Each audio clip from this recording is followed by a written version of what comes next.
ਸਤਿ ਸ਼੍ਰੀ ਅਕਾਲ। ਤੁਸੀਂ ਜੁੜੇ ਹੋਏ ਹੋ ਪੰਜਾਬੀ ਡੀ ਯੂਐਸਏ ਦੇ ਨਾਲ ਤੇ ਮੈਂ ਹਾਂ ਪ੍ਰਵੀਨ ਸ਼ਰਮਾ ਲੈ ਕੇ ਹਾਜ਼ਰ ਹਾਂ ਪ੍ਰੋਗਰਾਮ ਖਬਰ ਤੇ ਨਜ਼ਰ।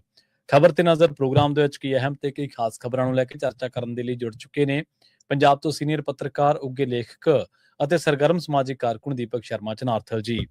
ਸ਼ਰਮਾ ਜੀ, ਸਤਿ ਸ਼੍ਰੀ ਅਕਾਲ। ਸਵਾਗਤ ਹੈ ਜੀ ਪੰਜਾਬੀ ਡੀ ਯੂਐਸਏ ਤੇ ਜੀ। ਸਤਿ ਸ਼੍ਰੀ ਅਕਾਲ ਪ੍ਰਵੀਨ ਜੀ, ਸਾਰੇ ਦਰਸ਼ਕਾਂ ਨੂੰ, ਸਰੋਤਿਆਂ ਨੂੰ ਪਿਆਰ ਭਰੀ ਸਤਿ ਸ਼੍ਰੀ ਅਕਾਲ। ਸਤਿ ਸ਼੍ਰੀ ਅਕਾਲ ਜੀ। ਪ੍ਰੋਗਰਾਮ ਦੇ ਵਿੱਚ ਅੱਗੇ ਵਧਣ ਤੋਂ ਪਹਿਲਾਂ ਧੰਨਵਾਦ ਕਰਦੇ ਚਲੇ ਸਪਾਂਸਰਸ ਦਾ ਜਿਹੜੇ ਜ਼ਰੀਆ ਬਣਦੇ ਨੇ ਇਹਨਾਂ ਪ੍ਰੋਗਰਾਮਾਂ ਨੂੰ ਤੁਹਾਡੇ ਤੱਕ ਪਹੁੰਚਾਉਣ ਦੇ ਲਈ। ਖਾਲਸਾ ਇੰਸ਼ੋਰੈਂਸ ਏਜੰਸੀ ਵਾਲੇ, ਜਿਨ੍ਹਾਂ ਤੋਂ ਤੁਸੀਂ ਹਰ ਤਰੀਕੇ ਦੀ ਇੰਸ਼ੋਰੈਂਸ ਲੈ ਸਕਦੇ ਹੋ। ਇੰਸ਼ੋਰੈਂਸ ਬਾਰੇ ਪਤਾ ਕਰਨ ਦੇ ਲਈ ਇਹਨਾਂ ਦਾ ਨੰਬਰ ਹੈ 408-272-2500। ਇਹ 1992 ਤੋਂ ਲਗਾਤਾਰ ਇੰਸ਼ੋਰੈਂਸ ਬਿਜ਼ਨਸ ਦੇ ਵਿੱਚ ਸ਼ਾਨਦਾਰ ਸੇਵਾਵਾਂ ਦੇ ਰਹੇ ਨੇ ਤੇ ਅਮਰੀਕਾ ਭਰ ਦੇ ਵਿੱਚ ਇੰਸ਼ੋਰੈਂਸ ਕਰਦੇ ਨੇ। ਓਬਾਮਾ ਕੇਅਰ, ਮੈਡੀਕੇਅਰ ਜਾਂ ਫਿਰ ਕਵਰਡ ਕੈਲੀਫੋਰਨੀਆ ਬਾਬਤ ਪਾਲਿਸੀ ਕਰਵਾਉਣ ਦੇ ਲਈ, ਸਲਾਹ ਲੈਣ ਦੇ ਲਈ ਅੱਜ ਹੀ ਕਾਲ ਕਰੋ 408-272-2500 ਤੇ। ਟਰਕੀਆਨਾ ਇਮੀਗ੍ਰੇਸ਼ਨ ਲਾ ਫਰਮ ਵਾਲੇ, ਜੇ ਟਰਕੀਆਨਾ ਅਟਾਰਨੀ ਟਰਕੀਆਨਾ ਦੇ ਨਾਲ ਤੁਸੀਂ ਯੂਐਸ ਇਮੀਗ੍ਰੇਸ਼ਨ ਬਾਬਤ ਕੋਈ ਵੀ ਸਲਾਹ ਕਰਨੀ ਹੈ, ਕੋਈ ਵੀ ਸਵਾਲ ਪੁੱਛਣਾ ਤੇ ਇਹਨਾਂ ਦਾ ਨੰਬਰ ਹੈ 415-909-0503। ਗੁਰਦੀਪ ਸਿੰਘ ਬਿਰਦੀ ਕਲੋਵਿਸ, ਮਨਦੀਪ ਸਿੰਘ ਸੈਨ ਹੋਜ਼ੇ, ਓਂਕਾਰ ਸਿੰਘ ਫਰੈਜ਼ਨੋ, ਗੁਰਨਾਮ ਸਿੰਘ ਐਂਟੀਲੋਪ, ਜਰਨੈਲ ਸਿੰਘ ਸਿਆਟਲ, ਮਨਦੀਪ ਢਿੱਲੋਂ ਯੂਨੀਵਰਸਿਟੀ, ਲਾਲੀ ਸਿੰਘ ਗਰੇਵਾਲ ਫਰੀਮੌਂਟ ਤੋਂ। ਇਹਨਾਂ ਸਾਰੇ ਹੀ ਸਪਾਂਸਰਸ ਦਾ ਬਹੁਤ ਬਹੁਤ ਧੰਨਵਾਦ। ਤੇ ਜੇਕਰ ਤੁਸੀਂ ਵੀ ਪੰਜਾਬੀ ਡੀ ਯੂਐਸਏ ਦੇ ਇਹਨਾਂ ਪ੍ਰੋਗਰਾਮਾਂ ਨੂੰ ਸਪਾਂਸਰ ਕਰਨਾ ਚਾਹੁੰਦੇ ਹੋ ਤਾਂ ਸਟੂਡੀਓ ਦਾ ਨੰਬਰ ਹੈ 408-272-5200। ਅੱਜ ਦਾ ਇਹ ਖਬਰ ਤੇ ਨਜ਼ਰ ਪ੍ਰੋਗਰਾਮ ਸਾਲ 2026 ਦੀ 15 ਜੂਨ ਦਾ ਪ੍ਰੋਗਰਾਮ ਹੈ ਤੇ ਦਿਨ ਅੱਜ ਸੋਮਵਾਰ ਹੈ। ਖਬਰਾਂ ਦੀ ਸ਼ੁਰੂਆਤ ਕਰੀਏ ਸ਼ਰਮਾ ਜੀ, ਜੋ ਪੰਜਾਬ ਦੇ ਵਿੱਚ ਹਾਲੀਆ ਹੀ ਘੰਟਿਆਂ ਦੇ ਦੌਰਾਨ ਕਹਿ ਲਓ ਜਾਂ ਲੰਘੇ ਕੁਝ ਘੰਟਿਆਂ ਦੇ ਵਿੱਚ ਜੋ ਘਟਨਾਕ੍ਰਮ ਵਾਪਰਿਆ, ਖਾਸ ਕਰਕੇ ਪੰਥਕ ਸਫਾ ਪੰਥਕ ਸਰਕਾਰ ਤੇ ਜਿਹੜੀ ਦੂਜੀ ਸਰਕਾਰ ਆ ਸੰਵਿਧਾਨਕ ਸਰਕਾਰ, ਇਹ ਆਮੋ ਸਾਹਮਣੇ ਨਜ਼ਰ ਆਉਂਦੀ ਹੈ। ਤੇ ਪੰਜਾਬ ਦੇ ਵਿੱਚ ਤਾਂ ਚਰਚਾ ਵੀ ਚੱਲ ਪਈ ਹੈ ਵੀ ਮੁੱਖ ਮੰਤਰੀ ਦੀ ਕੁਰਸੀ ਡਾਵਾਂਡੋਲ ਹੋ ਚੁੱਕੀ ਹੈ ਜੀ। ਪ੍ਰਵੀਨ ਜੀ, ਸਿੰਘ ਸਾਹਿਬ ਸ਼੍ਰੀ ਅਕਾਲ ਤਖਤ ਸਾਹਿਬ ਦੇ ਕਾਰਜਕਾਰੀ ਜਥੇਦਾਰ, ਤਖਤ ਸ਼੍ਰੀ ਕੇਸਗੜ੍ਹ ਸਾਹਿਬ ਦੇ ਜਥੇਦਾਰ ਗਿਆਨੀ ਕੁਲਦੀਪ ਸਿੰਘ ਗੜਗੱਜ ਹੋਰਾਂ ਨੇ ਜੀ ਪੰਜ ਸਿੰਘ ਸਾਹਿਬਾਨਾਂ ਦੀ ਬੈਠਕ ਤੋਂ ਬਾਅਦ ਸ਼੍ਰੀ ਅਕਾਲ ਤਖਤ ਸਾਹਿਬ ਦੀ ਫਸੀਲ ਤੋਂ ਜੋ ਫੈਸਲਾ ਪੜ੍ਹਿਆ ਜੀ, ਉਸ ਫੈਸਲੇ ਨੂੰ ਸੁਣਦਿਆਂ ਪੜ੍ਹਦਿਆਂ ਇੰਝ ਲੱਗਦਾ ਕਿ ਜਿਵੇਂ ਨਿਰੋਲ ਪੰਥਕ ਮਸਲਾ ਹੋਵੇ, ਪਰ ਉਹਦਾ ਸਿੱਧਾ ਅਸਰ ਰਾਜਨੀਤੀ ਤੇ ਪੈਂਦਾ। ਇਹ ਸਿੱਧਾ ਵਰਤਾਰਾ ਰਾਜਨੀਤੀ ਨਾਲ ਜੁੜਦਾ, ਉਹਦਾ ਪ੍ਰਭਾਵ ਸਿੱਧਾ ਆਉਂਦੀਆਂ ਚੋਣਾਂ ਤੱਕ ਤੁਸੀਂ ਦੇਖਦੇ ਰਹੋ। ਬਿਲਕੁਲ ਸਹੀ ਹੈ, ਸਹੀ ਹੈ। ਮਾਮਲਾ ਜਗਮਨ ਸਮਰਾ ਦੀ ਦੇਣ ਹੈ। ਜਗਮਨ ਸਮਰਾ ਉਹ ਵਿਅਕਤੀ ਜਿਹੜਾ ਮੁੱਖ ਮੰਤਰੀ ਦੇ ਸ਼ਹਿਰੋਂ ਹੀ ਆਉਂਦਾ, ਸੰਗਰੂਰ ਤੋਂ ਆਉਂਦਾ। ਸੰਗਰੂਰ ਦਾ ਪਿੰਡ ਹੈ ਫਾਗੂਵਾਲਾ। ਫਾਗੂਵਾਲ ਪਿੰਡ ਦਾ ਰਹਿਣ ਵਾਲਾ ਜਗਮਨ ਸਮਰਾ ਖਾਸੇ ਧੋਖਾਧੜੀ, ਫਰੌਡ, ਜੇ ਉਹ ਇਹੋ ਜਿਹੇ ਮਾਮਲਿਆਂ 'ਚ ਫੜਿਆ ਜਾਂਦਾ ਹੈ। ਫਰੀਦਕੋਟ ਦੀ ਜੇਲ੍ਹ 'ਚ ਚਲਾ ਜਾਂਦਾ ਹੈ ਤੇ ਉੱਥੇ ਜਦੋਂ ਜੇਲ੍ਹ ਚੋਂ ਉਹਨੂੰ ਕਹਿੰਦੇ ਜੀ ਹਸਪਤਾਲ ਲੈ ਕੇ ਕੱਢ ਕੇ ਜੀ ਕਿ ਜੀ ਬਿਮਾਰ ਹੋ ਗਿਆ। ਜੀ ਹਸਪਤਾਲ ਇਕੱਲਾ ਨਹੀਂ ਜਾਂਦਾ, ਨਾਲ 4 ਪੁਲਿਸ ਵਾਲੇ ਤੈਨਾਤ ਹੋ ਜਾਂਦੇ ਨੇ। ਚਲੋ 1 ਦਿਨ, 2 ਦਿਨ, 3 ਦਿਨ ਅਗਲਾ ਚੌਕਸ ਰੱਖਦਾ, ਹਫ਼ਤਾ ਚੌਕਸ ਰੱਖਦਾ, 10 ਦਿਨ ਹੋ ਗਏ, 15 ਦਿਨ ਹੋ ਗਏ, 20 ਦਿਨ ਹੋ ਗਏ, 25 ਦਿਨ, 30 ਦਿਨ, 40 ਦਿਨ। ਪੁਲਿਸ ਵਾਲਿਆਂ ਨੂੰ ਲੱਗਣ ਆਉਂਦਾ ਕਿ ਯਾਰ ਰੂਟੀਨ ਹੈ, ਇਹਨੇ ਜੇਲ੍ਹ 'ਚ ਰਹਿਣ ਦੀ ਬਜਾਏ ਆਹ ਅੱਡਾ ਲੱਭ ਲਿਆ। ਬੜੇ ਬੰਦੇ, ਕਈ ਪਹੁੰਚ ਵਾਲੇ ਬੰਦੇ ਕਰ ਲੈਂਦੇ ਹੁੰਦੇ ਨੇ ਕਿ ਜੇਲ੍ਹ 'ਚ ਰਹਿਣ ਦੀ ਬਜਾਏ ਹਸਪਤਾਲ ਮੰਜੇ ਤੇ ਪਏ ਰਹੋ, ਹੈ ਨਾ। ਸਹੀ, ਚਲੋ ਠੀਕ ਹੈ, ਉਹ ਰੈਲਾ ਜਿਹਾ ਹੋ ਗਿਆ ਕੰਮ 40 ਦਿਨਾਂ 'ਚ। ਬਸ ਫਿਰ 40 ਦਿਨ ਬਾਅਦ 41ਵੇਂ ਦਿਨ ਉਦਣੇ ਪਤਾ ਲੱਗਿਆ ਜਦੋਂ ਬੰਦਾ ਹਸਪਤਾਲ ਤੋਂ ਸਿੱਧਾ ਕੈਨੇਡਾ ਪਹੁੰਚ ਗਿਆ। ਸਹੀ ਆ। ਚਲੋ ਇਹ ਸਾਰਾ ਵਰਤਾਰਾ 2022 ਦੇ ਨੇੜੇ ਤੇੜੇ ਵਾਪਰਦਾ ਹੈ ਨਾ ਜੀ, ਚੋਣ ਜ਼ਾਬਤੇ ਦੇ ਦਰਮਿਆਨ ਸਾਰਾ ਕੁਛ। ਅਕਤੂਬਰ 2025 ਦੇ ਵਿੱਚ ਜਗਮਨ ਸਮਰਾ ਕੁਝ ਵੀਡੀਓ ਜਾਰੀ ਕਰਕੇ ਦਮ ਭਰਦਾ ਕਿ ਬਈ ਇਹ ਵੀਡੀਓ ਮੁੱਖ ਮੰਤਰੀ ਭਗਵੰਤ ਮਾਨ ਦੀਆਂ। ਉਹ ਚੋਂ ਕੁਝ ਜਨਾਨੀਬਾਜ਼ੀ ਵਾਲੀਆਂ ਵੀਡੀਓ ਵੀ ਹੈ, ਕੁਝ ਦਾਰੂ ਸਿੱਕੇ ਵਾਲੀਆਂ ਵੀ ਹੈ, ਜਿਹੜੀਆਂ ਤਸਵੀਰਾਂ ਦੇ ਉੱਤੇ ਹੈ ਨਾ ਸ਼ਰਾਬ ਦੇ ਛਿੱਟੇ ਮਾਰਨ ਦੀ ਪ੍ਰਕਿਰਿਆ, ਫਿਰ ਉਹ ਪਿਸ਼ਾਬ ਜਾ ਕਰਨ ਦੀ ਕੋਸ਼ਿਸ਼, ਜੇ ਉਹ ਇਹੋ ਜਿਹਾ ਕੁਛ ਦਿਖਾਵਾ ਜਾ, ਉਹ ਤਰੀਕਾ ਜਾ, ਉਹ ਸਾਰਾ ਕੁਛ ਜਿਹੜਾ ਮਤਲਬ ਕਿ ਇੱਕ ਸੱਭਿਅਕ ਬੰਦੇ ਨੂੰ ਰੱਤਾ ਵੀ ਸੋਭਦਾ ਨੀਗਾ, ਉਹ ਸਾਰੀਆਂ ਕਰਤੂਤਾਂ ਨੇ ਉਹਦੇ ਵਿੱਚ। ਸਹੀ ਹੈ। ਹੁਣ ਉਸ ਤੋਂ ਬਾਅਦ ਇਹ ਮਾਮਲਾ ਜਦੋਂ ਸਾਹਮਣੇ ਆ ਗਿਆ, ਜਨਤਕ ਪਲੇਟਫਾਰਮ ਤੇ ਆ ਗਿਆ, ਤਾਂ ਬਹਿਸ ਤੁਰੀ ਕਿ ਵੀਡੀਓ ਅਸਲੀ ਕਿ ਨਕਲੀ, ਹੈ ਨਾ। ਕਿਸੇ ਨੇ ਵੀ ਇੱਕ ਵਾਰ ਇਹ ਸਵਾਲ ਨਹੀਂ ਖੜਾ ਕੀਤਾ ਕਿ ਇਹਦੇ ਵਿੱਚ ਦੇਖਣ ਵਾਲਾ ਬੰਦਾ ਭਗਵੰਤ ਮਾਨ ਹੈ ਜਾਂ ਕੋਈ ਹੋਰ ਹੈ। ਸਭ ਇਹ ਕਹਿੰਦੇ ਸੀ ਵੀਡੀਓ ਅਸਲੀ ਕਿ ਨਕਲੀ। ਚਲੋ ਸਰਕਾਰ ਹੈ, ਸਰਕਾਰ ਨੇ ਕੁਛ ਕਰਨਾ ਹੁੰਦਾ, ਸਰਕਾਰ ਅਦਾਲਤਾਂ ਤੱਕ ਗਈ ਕਿ ਅਕਸ ਨੂੰ ਢਾਹ ਲਾਇਆ ਜਾ ਰਿਹਾ ਜੀ, ਸ਼ਾਖ ਵਿਗਾੜੀ ਜਾ ਰਹੀ ਹੈ ਜੀ, ਤੇ ਅਕਸਰ ਉਹ ਵੀਡੀਓ ਦੇ ਉੱਤੇ ਰੋਕ ਲੱਗੀ ਕਿ ਸੋਸ਼ਲ ਮੀਡੀਆ ਦੇ ਪਲੇਟਫਾਰਮਾਂ ਤੇ ਨਹੀਂ ਚੱਲ ਸਕਦੀ। ਜਿਹਨਾਂ ਨੇ ਸਾਂਭਣੀਆਂ ਸੀ ਸਾਂਭ ਲੀਆਂ, ਸਹੀ ਹੈ, ਜਿਹਨਾਂ ਨੇ ਰੱਖਣੀਆਂ ਸੀ ਰੱਖ ਲੀਆਂ, ਪਰ ਉਹ ਵੀਡੀਓ ਚੱਲਣ ਦੀ ਪ੍ਰਕਿਰਿਆ ਤੇ ਰੋਕ ਲੱਗ ਗਈ। ਬਿਲਕੁਲ। ਜਨਵਰੀ ਮਹੀਨਾ ਚੜਿਆ 2026 ਦਾ ਜੀ ਮੁੱਖ ਮੰਤਰੀ ਭਗਵੰਤ ਮਾਨ ਨੂੰ ਸ੍ਰੀ ਅਕਾਲ ਤਖਤ ਸਾਹਿਬ ਬੁਲਾਇਆ ਗਿਆ। ਪਹਿਲਾਂ ਤਾਂ ਇਸੇ ਮਸਲੇ ਤੇ ਵਿਵਾਦ ਖੜਾ ਹੋਇਆ ਕਿ ਪੰਥਕ ਮਰਿਆਦਾ ਤਾਂ ਜਿਹੜਾ ਮਤਲਬ ਕਿ ਸਿੱਖੀ ਨੂੰ ਪੂਰੀ ਤਰ੍ਹਾਂ ਨਹੀਂ ਪਰਨਾਇਆ ਹੋਇਆ ਬੰਦਾ ਹੈ ਨਾ, ਕਿ ਉਹਨੂੰ ਕਿਵੇਂ ਬੁਲਾਇਆ ਜਾ ਸਕਦਾ ਜੀ, ਕਿ ਜੀ ਇਹ ਤਾਂ ਪਤਤ ਸਿੱਖਾਂ ਦੀ ਕੈਟਾਗਰੀ ਚ ਆਉਂਦਾ ਭਗਵੰਤ ਮਾਨ ਤਾਂ। ਜੀ ਜੀ ਪਰ ਜੀ ਉਹ ਕਹਿੰਦੇ ਨਹੀਂ ਜੀ ਅਸੀਂ ਇਹਦਾ ਤੋੜ ਲੱਭ ਲਿਆ, ਅਸੀਂ ਸ੍ਰੀ ਅਕਾਲ ਤਖਤ ਸਾਹਿਬ ਤੇ ਨਹੀਂ ਬੁਲਾਇਆ, ਅਕਾਲ ਤਖਤ ਸਾਹਿਬ ਦੀ ਸਕੱਤਰੇਤ ਤੇ ਬੁਲਾ ਲਿਆ। ਠੀਕ ਹੈ, ਚਲੋ ਜੀ ਗੱਲ ਹੋ ਗਈ, ਉੱਥੇ ਬੈਗ ਬੂਗ ਜੇ ਚੱਕ ਕੇ ਚਲੇ ਗਏ। ਕਹਿੰਦੇ ਜੀ ਮੈਂ ਇੰਨਾ ਰਿਕਾਰਡ ਦਿਆ ਆ, ਇੰਨਾ ਕੁਛ ਕਰਿਆ ਆ, ਤੇ ਨਾਲ ਹੀ ਕਹਿੰਦੇ ਜੀ ਕਿ ਉੱਥੇ ਵੀਡੀਓ ਦਾ ਮਾਮਲਾ ਵੀ ਆ ਗਿਆ। ਜਦੋਂ ਵੀਡੀਓ ਦਾ ਮਾਮਲਾ ਆਇਆ ਕਹਿੰਦੇ ਜੀ ਮੁੱਖ ਮੰਤਰੀ ਸਾਹਿਬ ਕਿਹਾ ਕਿ ਨਿਰਾ ਝੂਠ ਹੈ ਜੀ ਇਹ। ਠੀਕ ਹੈ, ਇਹ ਵੀਡੀਓ ਜਾਲੀ ਤਰੀਕੇ ਨਾਲ ਬਣੀਆਂ ਨੇ ਜੀ, ਨਕਲੀ ਤਰੀਕੇ ਨਾਲ ਬਣੀਆਂ ਨੇ, AI ਤੋਂ ਪਲਾਂਟਡ ਹੋਣਗੀਆਂ ਜੀ, ਤੁਸੀਂ ਕਰਾਉਣੀ ਹੈ ਜਾਂਚ ਕਰਾ ਲਓ ਜੀ, ਮੈਨੂੰ ਕੋਈ ਇਤਰਾਜ਼ ਨਹੀਂ। ਹੁਣ ਕੀ ਇਹ ਜਾਂਚ ਜਨਵਰੀ ਤੋਂ ਬਾਅਦ ਹੁਣ ਜੂਨ ਤੱਕ ਲੱਗ ਗਿਆ ਜੀ ਇਹਨੂੰ ਇੰਨਾ ਟਾਈਮ? ਜੀ ਸਹੀ ਹੈ। ਕੀ ਜਾਂਚ ਹੋ ਗਈ ਸੀ, ਰੱਖਿਆ ਹੋਇਆ ਸੀ ਕਿ ਇਹਨੂੰ ਬੰਬ ਵਾਂਗ ਰਾਜਨੀਤਿਕ ਬੰਬ ਵਾਂਗ ਚੋਣਾਂ ਤੋਂ ਪਹਿਲਾਂ ਚਲਾਵਾਂਗੇ? ਸਹੀ ਹੈ। ਕੀ ਅਜੇ ਹੋਰ ਇੰਤਜ਼ਾਰ ਸੀ ਕਿ ਚਲਾਉਣਾ ਪਹਿਲਾਂ ਮਜਬੂਰੀ ਹੋ ਗਿਆ ਕਿਉਂਕਿ ਅਗਲਿਆਂ ਨੇ ਸੁਖਬੀਰ ਬਾਦਲ ਨੂੰ ਘੇਰ ਲਿਆ ਸੀ? ਕੀ ਇਹ ਗਿਆਨੀ ਰਘਵੀਰ ਸਿੰਘ ਬਨਾਮ ਗਿਆਨੀ ਕੁਲਦੀਪ ਸਿੰਘ ਗੜਗੱਜ ਹੋ ਗਿਆ? ਸਹੀ ਹੈ। ਕੀ ਇਹ ਗਿਆਨੀ ਰਘਵੀਰ ਸਿੰਘ ਦਾ ਬਿਆਨ ਤੇ ਇੱਧਰ ਵੀਡੀਓ ਇਹ ਹੋ ਗਿਆ? ਕੀ ਇਹ ਸੁਖਬੀਰ ਬਨਾਮ ਭਗਵੰਤ ਹੋ ਗਿਆ? ਇਸ ਨਜ਼ਰੀਏ ਤੋਂ ਵੀ ਇਹਨੂੰ ਦੇਖਿਆ ਜਾ ਰਿਹਾ ਜੀ। ਸਹੀ ਹੈ। ਪਰ ਸਾਰਾ ਕੁਝ ਇੱਕ ਪਾਸੇ, ਵੀਡੀਓ ਇੱਕ ਪਾਸੇ।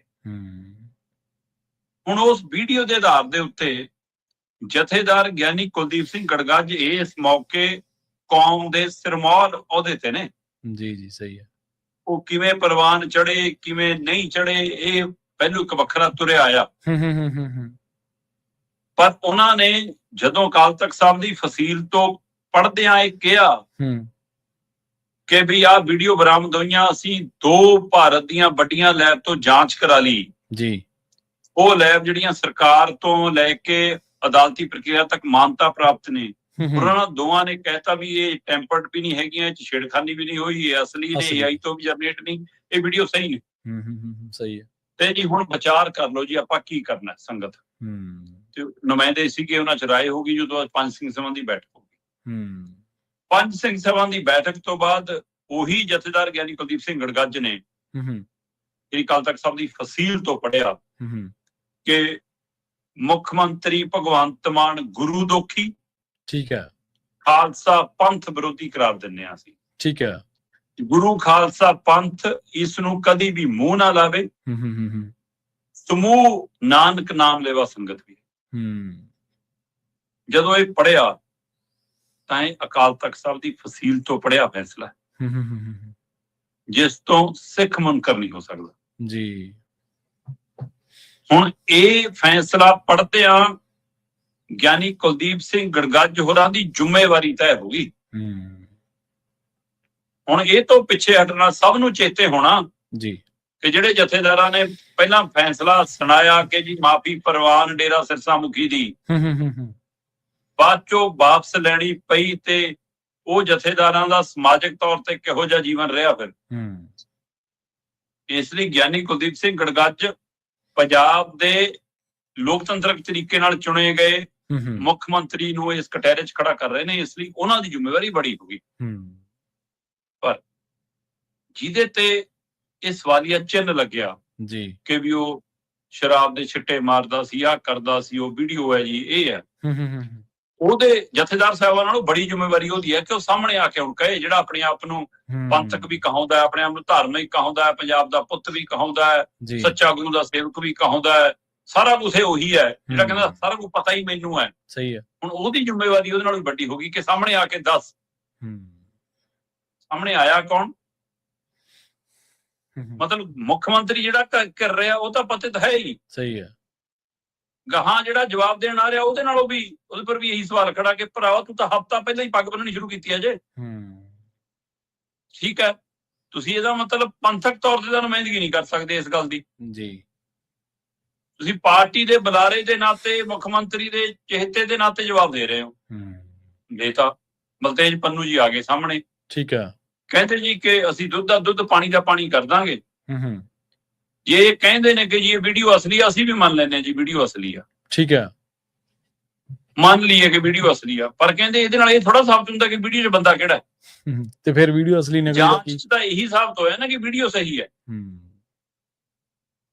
ਚਲੋ, ਜਿੱਦਣ ਮੁੱਖ ਮੰਤਰੀ ਸਾਹਿਬ ਜੱਦਰ ਸਾਹਿਬ ਨੂੰ ਕਹਿ ਕੇ ਆਏ ਸੀ ਕਿ ਕਰਾ ਲਓ ਜਾਂਚ ਜੀ, ਵੀਡੀਓ ਅਸਲੀ ਨਹੀਂ ਨਕਲੀ ਹੈ, ਉਦੋਂ ਦੱਸਿਆ ਸੀਗਾ ਕਿ ਇਹ 'ਚ ਦਿਖਣ ਵਾਲਾ ਬੰਦਾ ਵੀ ਨਕਲੀ ਹੈ। ਚਲੋ, ਸਰਕਾਰਾਂ ਕੋਲ ਕਿਹੜਾ ਸਾਧਨ ਨਹੀਂ ਜੀ। ਸਹੀ ਹੈ। ਜੇ ਇਹ ਲੱਗਦਾ ਸਰਕਾਰ ਨੂੰ ਕਿ ਇਹਦੇ ਵਿੱਚ ਦੇਖਣ ਵਾਲਾ ਬੰਦਾ ਭਗਵੰਤ ਮਾਨ ਨਹੀਂ ਕੋਈ ਹੋਰ ਹੈ, ਤਾਂ ਤੁਸੀਂ ਬੰਦਾ ਲੱਭ ਕੇ ਕੌਮ ਮੂਹਰੇ ਜਥੇਦਾਰ ਸਾਹਿਬ ਮੂਹਰੇ ਪੇਸ਼ ਕਰ ਦੋ, ਸ਼੍ਰੀ ਅਕਾਲ ਤਖਤ ਸਾਹਿਬ ਤੇ। ਕਿਆ ਹੈ ਜੀ ਬੰਦਾ? ਸਰਕਾਰ ਕੀ ਨਹੀਂ ਲੱਭ ਸਕਦੀ? ਸਹੀ ਹੈ। ਅਸਲੀ ਬੰਦਾ ਲੱਭ ਦੋ, ਲਿਆ ਦੋ। ਕੌਣ ਹੈ?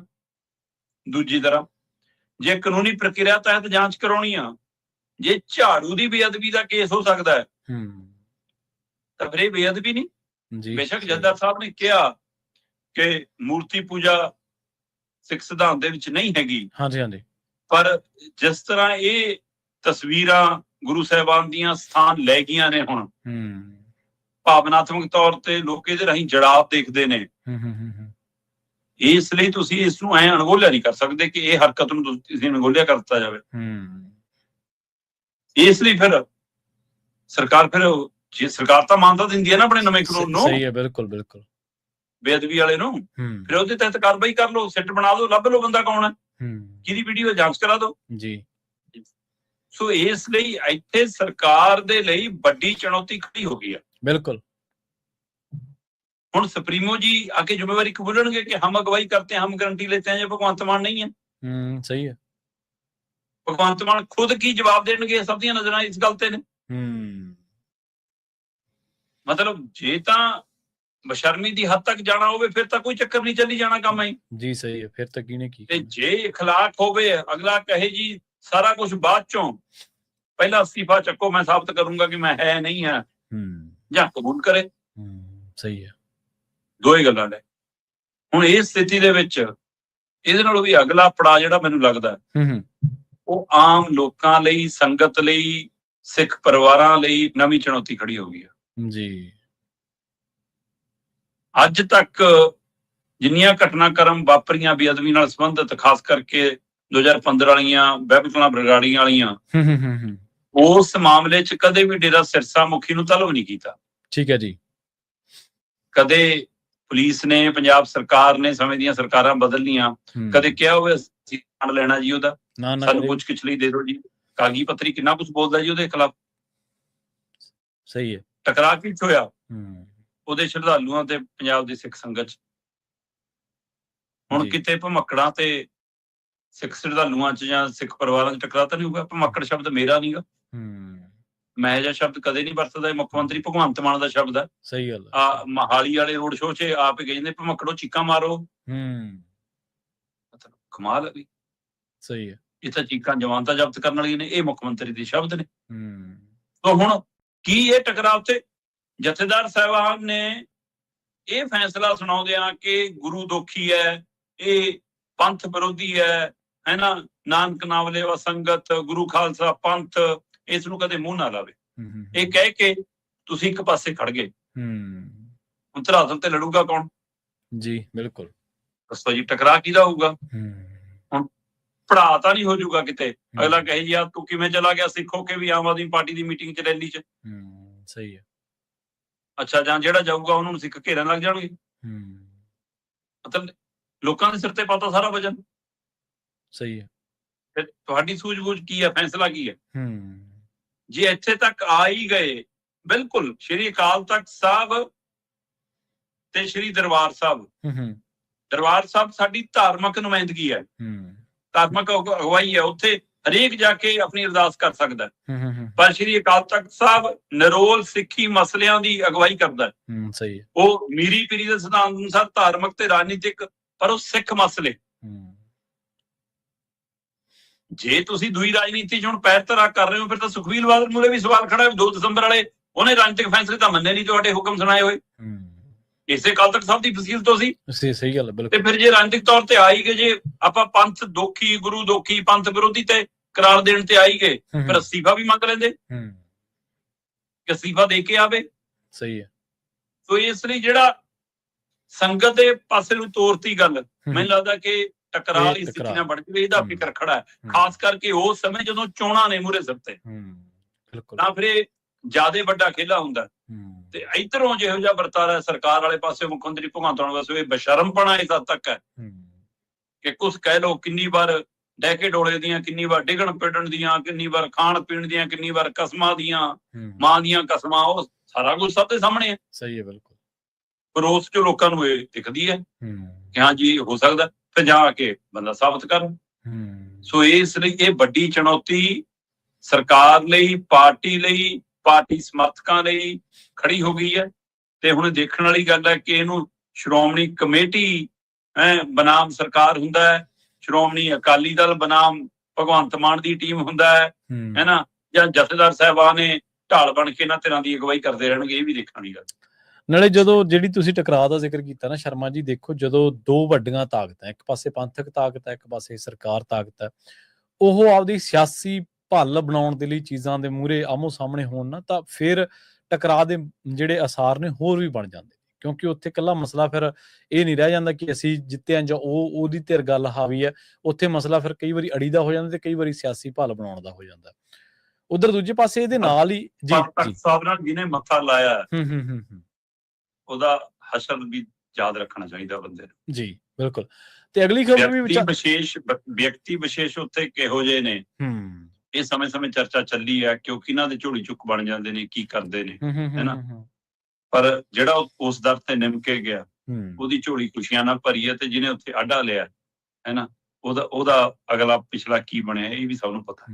ਉਹ ਤਵਾਰੀਖ ਦੇ ਵਿੱਚ ਕਿਵੇਂ ਲਿਖੇ ਗਏ ਨੇ ਬੰਦੇ, ਉਹ ਸਭ ਨੂੰ ਪਤਾ ਹੀ ਹੈ। ਬਿਲਕੁਲ ਜੀ। ਅਗਲੀ ਗੱਲ ਕਰੀਏ ਇਸੇ ਵਰਤਾਰੇ ਦੇ ਵਿੱਚ ਸਾਰੀ ਕੈਬਨਿਟ ਤੇ ਸਿੱਖ ਐਮਐਲਏ ਜਿੰਨੇ ਵੀ ਨੇ ਉਹ ਤਲਬ ਕੀਤੇ ਗਏ ਨੇ ਜੀ।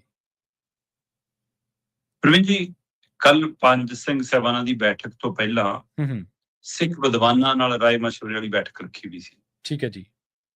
ਜਥੇਦਾਰ ਗਿਆਨੀ ਕੁਲਦੀਪ ਸਿੰਘ ਗੜਗੱਜ ਹੋਰਾਂ ਨੇ ਇੱਕ ਵਾਰ ਫੇਰ ਸਿੱਖ ਵਿਦਵਾਨਾਂ ਨੂੰ ਹਾਕ ਮਾਰੀ ਸੀ ਕਿ ਆਜੋ ਜੀ ਆਪਾਂ ਕੁਝ ਸਲਾਹ ਮਸ਼ਵਰੇ ਕਰੀਏ। ਉਹ 'ਚ ਦੋ ਤਿੰਨ ਨੁਕਤੇ ਸੀ ਅਹਿਮ।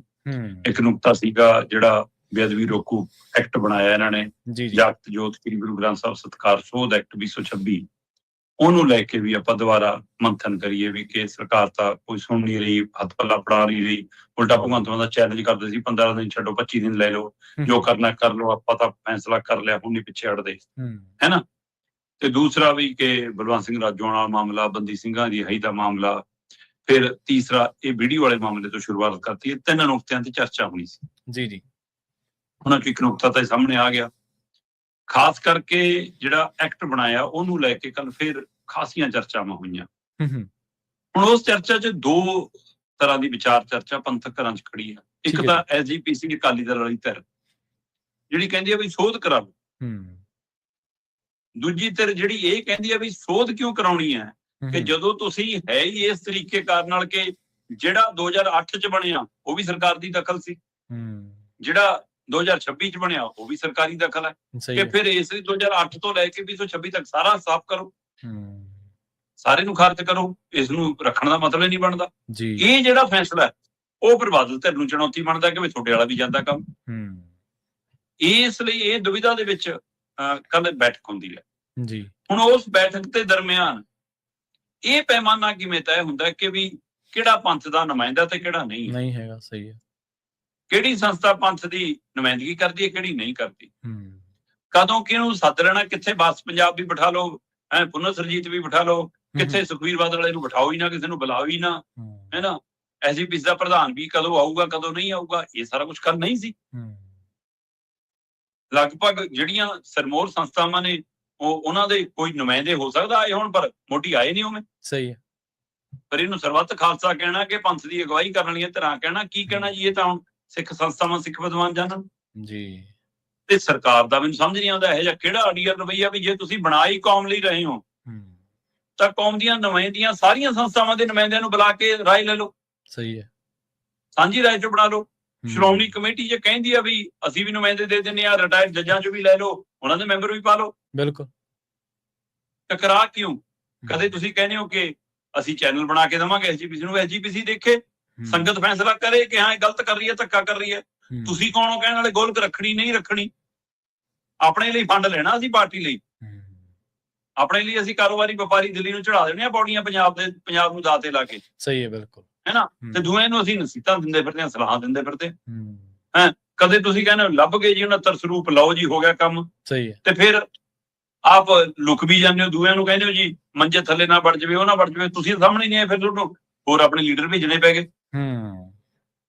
ਫਿਰ ਇਸ ਲਈ ਇਹ ਸਮੇਂ ਜਿਹੜਾ ਫਿਰ ਜੀ ਆ ਪਾਤੀ ਜੀ ਕਾਰਵਾਈ ਹੁਣ ਸਿੱਟ ਨੇ ਜੀ, ਲੱਭ ਲਿਆ ਜੀ, ਹੁਣ ਬੈਂਕ ਵੀ ਫਰੋਲਾਂਗੇ ਜੀ SGPC ਦੇ, ਹੁਣ ਜੀ ਅਕਾਲ ਤਖਤ ਸਾਹਿਬ ਦੇ ਰਿਕਾਰਡ ਚੋਂ ਵੀ ਰਿਕਾਰਡ ਕੱਢ ਲਿਆਵਾਂਗੇ, ਗਿਆਨੀ ਰਘਵੀਰ ਸਿੰਘ ਨੇ ਕਹਿਤਾ ਜੀ ਲਓ ਜੀ ਹੋ ਗਿਆ ਕੰਮ। ਸਹੀ ਹੈ। ਸੋ ਇਹ ਜਿਹੜਾ ਲਗਾਤਾਰ ਟਕਰਾਅ ਸੀ, ਉਸ ਟਕਰਾਅ ਦੇ ਵਿੱਚੋਂ ਸਰਕਾਰ ਦੇ ਇਸ ਐਕਟ ਦੇ ਉੱਤੇ ਵੱਡੇ ਸ਼ੰਕੇ ਸ਼ੋਭੇ ਖੜੇ ਹੋਏ, ਖਾਸ ਕਰਕੇ ਇਸ ਨੁਕਤੇ ਦੇ ਉੱਤੇ ਕਿ ਬਈ ਇਹ ਦੋਸ਼ੀਆਂ ਨੂੰ ਸਜ਼ਾਵਾਂ ਦੇਣ ਦੀ ਬਜਾਏ ਸੇਵਾਦਾਰਾਂ ਨੂੰ, ਸੇਵਾ ਸੰਭਾਲ ਵਾਲਿਆਂ ਨੂੰ, ਹੈ ਨਾ, ਉਹਨਾਂ ਨੂੰ ਉੱਤੇ ਨਾ ਐਕਸ਼ਨ ਹੋ ਜਾਵੇ ਕੋਈ ਇਸ ਦੇ ਵਿੱਚੋਂ।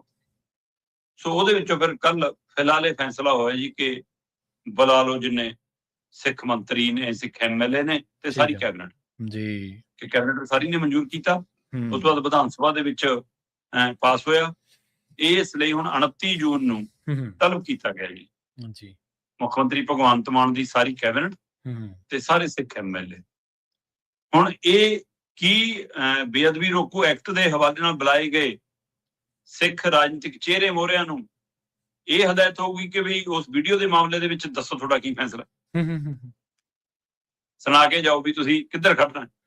ਹੁਣ ਇਹ ਬੜੀ ਦੁਵਿਧਾ, ਚੁੱਪ ਰਹਿੰਦੇ ਨੇ ਤਾਂ ਔਖਾ ਹੈ ਨਾ, ਕੌਮ ਨਾਲ ਖੜਦੇ ਨੇ ਤਾਂ ਗਾਹਾਂ ਟਿਕਟ ਜਾਂਦੀ ਹੈ, ਟਿਕਟ ਦੇ ਭੁੱਖੇ, ਕੁਰਸੀ ਦੇ ਲਾਲਚ ਵਾਲੇ ਭੁੱਖੇ ਉੱਧਰ ਵੀ ਝਾਕ ਰੱਖਦੇ ਨੇ, ਹੈ ਨਾ, ਉੱਧਰ ਖੜਦੇ ਨੇ ਤਾਂ ਘਰੋਂ ਪਰਿਵਾਰਾਂ ਤੋਂ ਜਾਂਦੇ ਨੇ। ਸੋ ਇਸ ਲਈ ਬੜੀ ਦੁਵਿਧਾ ਜੀ। ਸੋ ਦੇਖਣ ਵਾਲੀ ਰਹੂਗੀ ਕਿ 29 ਜੂਨ ਕਿਵੇਂ ਨੇੜੇ ਆਉਂਦੀ ਹੈ, ਕੀ ਫੈਸਲਾ ਹੁੰਦਾ, ਉਹ ਤੋਂ ਪਹਿਲਾਂ ਕੁਝ ਹੁੰਦਾ ਕਿ ਨਹੀਂ ਹੁੰਦਾ।